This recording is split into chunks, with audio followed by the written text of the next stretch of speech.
Hello students. In the last video we are discussed about what is the meaning of macroeconomics and what type of macroeconomics is differ to microeconomics. ಇಲ್ಲಿ ಕೇಳಿ ವಿದ್ಯಾರ್ಥಿಗಳೇ, ನಾವು ಹಿಂದಿನ ವಿಡಿಯೋದಲ್ಲಿ ಏನು ನೋಡಿದ್ದೀವಿ ಅಂತಂದರೆ ಸಮಗ್ರ ಅರ್ಥಶಾಸ್ತ್ರ ಅಂದರೆ ಏನು, ಸಮಗ್ರ ಅರ್ಥಶಾಸ್ತ್ರವು ಸೂಕ್ಷ್ಮ ಅರ್ಥಶಾಸ್ತ್ರಕ್ಕಿಂತ ಹೇಗೆ ಭಿನ್ನವಾಗೈತಿ ಅನ್ನುವಂಥದ್ದನ್ನು ನಾವು ನೋಡಿದ್ದೀವಿ. So in this video we are studied about the economic agents. ಹಾಗಾದರೆ ಈ ಒಂದು ವಿಡಿಯೋದೊಳಗೆ ನಾವು ಏನನ್ನ ಕುರಿತು ಅಧ್ಯಯನ ಮಾಡೋಣ ಅಂತಂದರೆ ಆರ್ಥಿಕ ಏಜೆಂಟರು ಅಥವಾ ಆರ್ಥಿಕ ಏಜೆಂಟ್ಗಳು ಅಂದರೆ ಯಾರು ಅನ್ನುವಂಥದ್ದನ್ನು ನಾವು ಇಲ್ಲಿ ನೋಡೋಣ. So when we are observing the definition of economic agents are individuals or institutions who take economic decisions in an economy. Economic agents are individuals or institutions who take economic decisions in an economy. It means the economic agent's works is to take the economic decisions. ಅಂತಂದರೆ ಆರ್ಥಿಕ ನಿರ್ಣಯಗಳನ್ನು ತೆಗೆದುಕೊಳ್ಳುವ ವ್ಯಕ್ತಿಗಳು ಮತ್ತು ಸಂಸ್ಥೆಗಳಿಗೆ ನಾವೇನಂತ ಕರಿತೀವಿ, ಆರ್ಥಿಕ ಏಜೆಂಟರು. ಅಂದರೆ ನಮ್ಮ ಆರ್ಥಿಕ ನಿರ್ಣಯಗಳನ್ನು ಯಾರೆಲ್ಲ ತೆಗೆದುಕೊಳ್ತಾರಲ್ಲ ಅವರಿಗೆಲ್ಲರಿಗೂ ನಾವು ಏನಂತ ಕರಿತೀವಿ, ಆರ್ಥಿಕ ಏಜೆಂಟರು ಅಂತ ಕರಿತೀವಿ ಅಂತ ಹೇಳ್ತಾರೆ. ಅಂತಂದರೆ ಏನೇ ನಿರ್ಧಾರ ಅಥವಾ ಏನೇ ನಿರ್ಣಯಗಳನ್ನು ತೆಗೆದುಕೊಳ್ಳೋರು, ಆ ನಿರ್ಣಯಗಳನ್ನು ತೆಗೆದುಕೊಳ್ಳುವಂಥವ್ರಿಗೆ ನಾವು ಏನಂತ ಕರಿತೀವಿ, ಎಕನಾಮಿಕ್ ಏಜೆಂಟ್ಸ್ ಅಥವಾ ಆರ್ಥಿಕ ಏಜೆಂಟರು ಅಂತ ಹೇಳ್ತೀವಿ ಅಂತ ಹೇಳ್ತಾರೆ. ಇನ್ನೂ ಒಂದು ರೀತಿ ನೋಡೋದಾದರೆ economic agents are decision makers and take the economic decision. ಹಾಗಾದರೆ ಎಕನಾಮಿಕ್ ಏಜೆಂಟ್ಸ್ ಅಂದರೆ ಯಾರು? ಡಿಸಿಷನ್ ಮೇಕರ್ಸ್ ಅದಾರ ಅವರು ಏನು ಡಿಸಿಷನ್ಸ್ ಇರ್ತಾವಲ್ಲ ಅವನ್ನ ತೆಗೆದುಕೊಳ್ತಿರ್ತಾರ ಅಂತ ನಾವು ಹೇಳ್ತೀವಿ. So when we are observing the economic agents, whose are the economic agents in our economy? ಹಾಗಾದರೆ ಎಕನಾಮಿಕ್ ಏಜೆಂಟ್ಸ್ ಅಂದರೆ ಏನು ಅಂತ ಗೊತ್ತಾಯಿತು. ಹಾಗಾದರೆ ಯಾರು ನಮ್ಮಲ್ಲಿ ಎಕನಾಮಿಕ್ ಏಜೆಂಟ್ಸ್ ಅಂತ ಅಂದಾಗ ನಾವು ಏನಂತ ಹೇಳ್ತೀವಿ ಅಂತಂದರೆ consumers, producers, government, corporation, bank, etcetera. Consumer, producers, government, corporation, bank, etcetera. These are our economic agent. ಹಾಗಾದರೆ ಯಾರೆಲ್ಲ ನಮ್ಮ ಆರ್ಥಿಕ ಏಜೆಂಟರುಗಳು ಅಂತಂದ್ರೆ ಹೇಳ್ತೀವಿ ಅಂತಂದರೆ ಅನುಭೋಗಿ, ಉತ್ಪಾದಕ, ಸರ್ಕಾರ, ನಿಗಮಗಳು, ಬ್ಯಾಂಕುಗಳು ಮುಂತಾದವುಗಳು ಅಂತ ಹೇಳ್ತೀವಿ. ಯಾವ್ಯಾವು? ಅನುಭೋಗಿ, ಉತ್ಪಾದಕ, ಸರ್ಕಾರ, ನಿಗಮಗಳು, ಬ್ಯಾಂಕುಗಳು ಮುಂತಾದವುಗಳು ಅಂತ ಹೇಳ್ತೀವಿ. So 5 are called a consumer is a economic agent. 5 are called a consumer is a economic agent.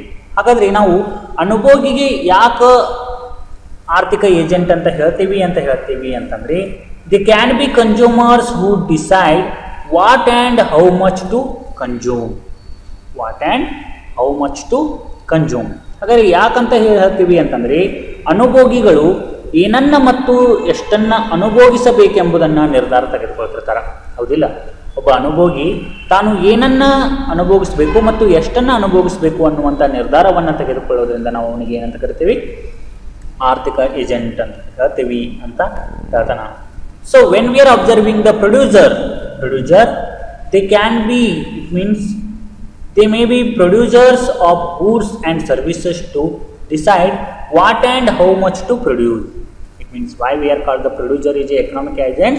Producers take the decision to what and how to produce in a goods in our economy. ಅಂತಂದರೆ ಉತ್ಪಾದಕರು ಏನನ್ನು ಉತ್ಪಾದಿಸಬೇಕು ಮತ್ತು ಎಷ್ಟು ಉತ್ಪಾದಿಸಬೇಕು ಅನ್ನುವಂಥ ನಿರ್ಧಾರಗಳನ್ನು ತೆಗೆದುಕೊಳ್ಳೋದ್ರಿಂದ ಅವರಿಗೂ ಸಹ ನಾವೇನಂತ ಕರಿತೀವಿ, ಆರ್ಥಿಕ ಏಜೆಂಟರು ಅಂತ ಹೇಳ್ತೀವಿ ಅಂತ ಹೇಳ್ತೀವಿ. Therefore, economic agents like a consumer, producer, government, corporation, bank, etc. they take different economic decisions. ಹಾಗಾದರೆ ಬ್ಯಾಂಕುಗಳು, ಅನುಭೋಗಿ, ಉತ್ಪಾದಕ, ಸರ್ಕಾರ, ನಿಗಮಗಳು ಇವೆಲ್ಲರೂ ಏನು ಮಾಡ್ತಿರ್ತಾರ ಅಂತಂದರೆ ವಿವಿಧ ರೀತಿಯಾದಂತಹ ನಿರ್ಣಯಗಳನ್ನು ತೆಗೆದುಕೊಳ್ತಿರ್ತಾರ.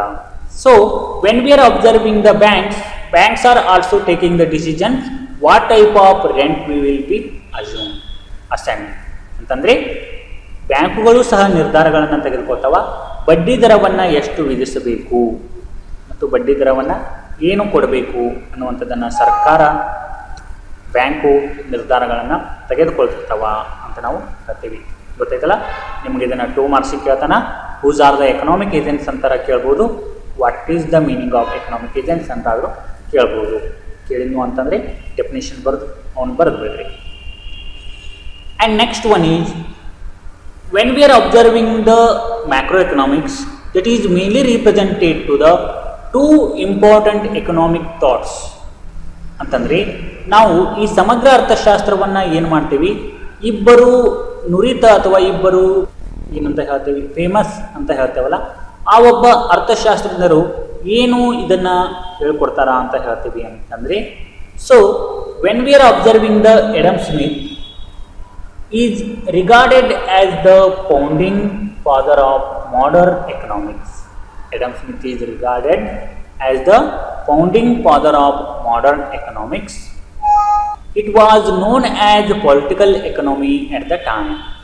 So, before we are classified the micro and macroeconomics, that economy is mainly represented to the modern economy, like a political economy.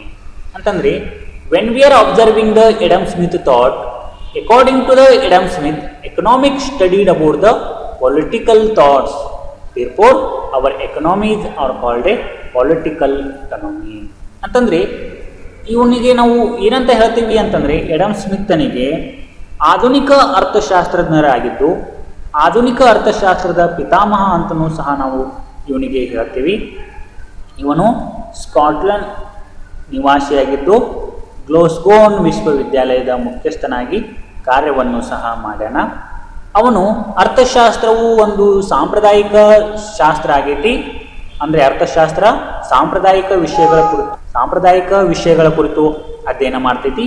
ಹಾಗಾಗಿ ಅದು ಈ ಸಮಗ್ರ ಅಂತ ಕರೆಸಿಕೊಳ್ಳೋದಕ್ಕಿಂತ ಮುಂಚಿತವಾಗಿ ಏನಂತ ಕರೆಸಿಕೊಳ್ತಾ ಇತ್ತು, ಅರ್ಥಶಾಸ್ತ್ರವು ಒಂದು ರಾಜಕೀಯ ಶಾಸ್ತ್ರ ಅಂತ ನಾವು ಕನ್ಸಿಡರ್ ಮಾಡ್ತಾ ಇದ್ದೀವಿ ಅಂತ ಹೇಳ್ತಾನೆ. Well known work and enquiry into the nature and causes of wealth of nation. ಹಾಗಾದರೆ ಇವೊಂದೊಂದು ಪ್ರಮುಖ ಕೃತಿ ಏನಾಗೈತಿ ಅಂತಂದರೆ, ರಾಷ್ಟ್ರಗಳ ಸಂಪತ್ತಿನ ಒಂದು ಸ್ವರೂಪ ಮತ್ತು ಕಾರ್ಯಗಳ ಪರಿಶೀಲನೆ ಅಥವಾ ರಾಷ್ಟ್ರಗಳ ಸಂಪತ್ತು 1776 ಒಳಗೆ ಬರಿತಾನ. ಅದು ಏನನ್ನ ಹೇಳಿಕೊಡ್ತೈತಿ ಅಂತ ಹೇಳ್ತಾನ ಅಂತಂದರೆ, economics is A science it studied about the wealth.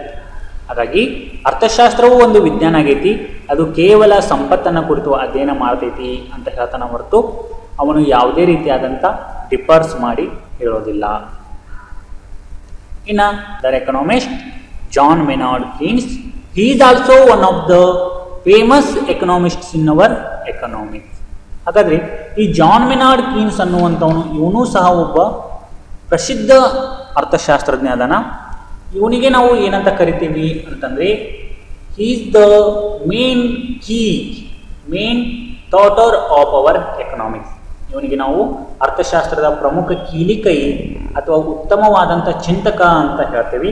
Because ಈ separate the branches of economics micro and macro. ನಿಮ್ಮ ಏನು ಮಾಡ್ತಾನ ಅಂತಂದರೆ, ಸೂಕ್ಷ್ಮ ಮತ್ತು ಸಮಗ್ರ ಅನ್ನುವಂಥ 2 ವಿಷಯಗಳನ್ನು ಭಾಗ ಮಾಡಿ ಹೇಳ್ತಾನ. Macro economics is as a separate branch of economics emerged after the British economist John Maynard Keynes published his celebrated book The General Theory of Employment, Interest and Money in 1936. ಅವ ತನ್ನ ಕೃತಿ ಒಳಗ ಉದ್ಯೋಗ, ಬಡ್ಡಿ ಮತ್ತು ಹಣದ ಸಿದ್ಧಾಂತ ಅನ್ನುವಂತಹ ಒಂದು ಕೃತಿ ಒಳಗ ಏನು ಹೇಳ್ತಾನ, ಸೂಕ್ಷ್ಮ ಮತ್ತು ಸಮಗ್ರ ಅರ್ಥಶಾಸ್ತ್ರ ಅನ್ನುವಂಥವುಗಳನ್ನು ವಿಭಜಿಸಿ ಅರ್ಥಶಾಸ್ತ್ರ ಏನನ್ನ ಹೇಳಿಕೊಡ್ತೈತಿ ಅಂತ ಹೇಳ್ತಾನ ಅಂತಂದರೆ, ದೈನಂದಿನ ಚಟುವಟಿಕೆಗಳ ಕುರಿತು ಅಧ್ಯಯನ ಮಾಡ್ತೈತಿ ಅಂತ ಹೇಳ್ತಾನ. And when we are observing the another concept, it is context of the present book of macroeconomics. ಹಾಗಾದರೆ ಈ ಮ್ಯಾಕ್ರೋ ಎಕನಾಮಿಕ್ಸ್ ಒಳಗೆ ಏನೆಲ್ಲ ಮೇನ್ ಕಾನ್ಸೆಪ್ಟ್ಸ್ಗಳು ಬರ್ತಾವು ಅಂತ ಹೇಳ್ತೀವಿ ಅಂತಂದರೆ, labour, revenue, profit, rent, wage rate. We are already studied the whose are the labor, what is the revenue, what is the profit and what is the rent. But this is also mainly represented to the some concepts like a labor. Labor means human labor to carry out production is called labor. ಅಂತಂದರೆ ಅಥವಾ ಒಬ್ಬ ವ್ಯಕ್ತಿ ತನ್ನ ಕೆಲಸಕ್ಕಾಗಿ ಅಥವಾ ಒಂದು ಕೆಲಸಕ್ಕಾಗಿ ಶ್ರಮವನ್ನು ವಹಿಸ್ತಾ ಇತ್ತು ಅಂತಂದರೆ ಅವನಿಗೆ ನಾವೇನಂತ ಕರಿತೀವಿ, ಶ್ರಮಿಕ ಅಂತ ಕರಿತೀವಿ ಅಂತ ಹೇಳ್ತಾನೆ. ಅಂತಂದರೆ ಒಬ್ಬ ವ್ಯಕ್ತಿ ಒಂದು ಕಾರ್ಯಕ್ಕಾಗಿ ಅಥವಾ ಒಂದು ಕೆಲಸಕ್ಕಾಗಿ ಶ್ರಮವನ್ನು ವಹಿಸ್ತಾ ಇತ್ತು ಅಂತಂದ್ರೆ ಅವನಿಗೆ ನಾವೇನಂತ ಕರಿತೀವಿ, ಶ್ರಮಿಕ ಅಂತ ಹೇಳ್ತೀವಿ ಅಂತ ಹೇಳ್ತಾನೆ. And next one is revenue, ಆದಾಯ. The money that is earned is called revenue. ಹಾಗಾದರೆ ರೆವಿನ್ಯೂ ಅಂತಂದರೆ ಏನು ಅಂತ ಹೇಳ್ತಾವೆ ಅಂತಂದರೆ ಉತ್ಪಾದಿಸಿ ಮಾರಾಟ ಮಾಡಿದ್ದಕ್ಕೆ ಪ್ರತಿಯಾಗಿ ಬರ್ತಕ್ಕಂಥ ಆದಾಯ, ಉತ್ಪಾದನೆಗೆ ಪ್ರತಿಯಾಗಿ ಅಥವಾ ಮಾರಾಟದ ಪ್ರತಿಗಾಗಿ ಬರ್ತಕ್ಕಂಥ ಆದಾಯಕ್ಕನ್ನು ನಾವು ಹಣಕ್ಕನ್ನು ನಾವು ಏನು ಕರಿತೀವಿ, ಆದಾಯ ಅಂತಂದರೆ ಮಾರಾಟದ ಪ್ರತಿಯಾಗಿ ಉಳಿತಕ್ಕಂಥ ಹಣದ ಮೌಲ್ಯಕ್ಕೆ ನಾವೇನು ಕರಿತೀವಿ, ಆದಾಯ ಅಂತ ಕರಿತೀವಿ ಅಂತ ಹೇಳ್ತಾನೆ. And next one is profit. The rest of the revenue is the earning of the entrepreneurs and it is called profit. It means when we are observing the earning of entrepreneurs of some amount, that amount we are called the profit. ಅಂತಂದರೆ ಇಲ್ಲಿ ಸಂಘಟನೆಕಾರರು ಗಳಿಸುವಂತಹ ಹಣ ಅಥವಾ ಪಡೆಯುವಂಥ ಹಣಕ್ಕನ್ನು ನಾವು ಏನಂತ ಕರಿತೀವಿ, ಲಾಭ. ಯಾಕಂತಂದರೆ ವೆಚ್ಚವನ್ನು ಭರಿಸಿದ ನಂತರ ಉಳಿಯುವಂಥದ್ದು ಏನಾಗಿರ್ತೈತಿ, ಲಾಭ ಆಗಿರ್ತೈತಿ. ಆ ಲಾಭ ಯಾರಿಗೆ ಹೋಗ್ತಿರ್ತದ, ಸಂಘಟನೆಕಾರರಿಗೆ ಹೋಗ್ತಿರ್ತೈತಿ. ಅಂತಂದರೆ ಎಂಟರ್ಪ್ರನರ್ಸ್ಗೆ ಹೋಗ್ತಿರ್ತದ. ಹಾಗಾಗಿ ನಾವು ಅದಕ್ಕನ್ನು ಏನಂತ ಕರಿತೀವಿ, ಲಾಭ ಅಂತ ಹೇಳ್ತೀವಿ ಅಂತ ಹೇಳ್ತಾರೆ. And next one is wage rate, ಕೂಲಿ ದರ ಅನ್ನುವಂಥದ್ದು ಒಂದೈತಿ. ಹಾಗಾದರೆ ಏನದು ಕೂಲಿ ದರ ಅಂತ ಹೇಳ್ತೀವಿ ಅಂತಂದರೆ the market price where the sale and purchase of labour services are called wage rate. The market price where the sale and purchase of labour services are called wage rate. ಅಂತಂದರೆ ಮಾರುಕಟ್ಟೆ ಬೆಲೆಯಲ್ಲಿ ಶ್ರಮದ ಕೊಳ್ಳುವಿಕೆ ಮತ್ತು ಮಾರಾಟದಕ್ಕನ್ನು ನಾವು ಏನಂತ ಕರಿತೀವಿ, ಶ್ರಮ ಏನು ಕೂಲಿ ದರ ಅಂತ ಕರಿತೀವಿ ಅಂತ ಹೇಳ್ತಾನೆ. ಅಂದರೆ ಮಾರುಕಟ್ಟೆ ಬೆಲೆಯಲ್ಲಿ ಶ್ರಮದ ಮಾರಾಟ ಮತ್ತು ಖರೀದಿಗೆ ನಾವೇನಂತ ಕರಿತೀವಿ, ಕೂಲಿ ದರ ಅಂತ ಹೇಳ್ತೀವಿ ಅಂತ ಹೇಳ್ತಾನೆ. ಸೊ ಇದಿಷ್ಟು ನಿಮ್ಗೆ ಏನೈತಿ, what is the meaning of economic agents, what is the thought of Adam Smith and what is the thought of John Maynard Keynes and what are the concepts of macroeconomic books. ಅಂತಂದರೆ ಇಲ್ಲಿ ಆರ್ಥಿಕ ಏಜೆಂಟರು ಅಂದರೆ ಯಾರು, ಕೀನ್ಸನ ಒಂದು thought ಅಂತಂದರೆ ವಿಚಾರ ಏನಿತ್ತು, ಎಡಮ್ ಸ್ಮಿತ್ನ ವಿಚಾರ ಏನಿತ್ತು, ಮತ್ತು ವ್ಯವಸ್ಥೆಯ ವಿಷಯಗಳು ಯಾವದವ, ಸಮಗ್ರ ವ್ಯವಸ್ಥೆಯ ವಿಷಯಗಳು ಯಾವದವ ಅನ್ನುವಂಥದ್ದನ್ನು ನಾವಿಲ್ಲಿ ನೋಡ್ತೀವಿ. ಓಕೆ.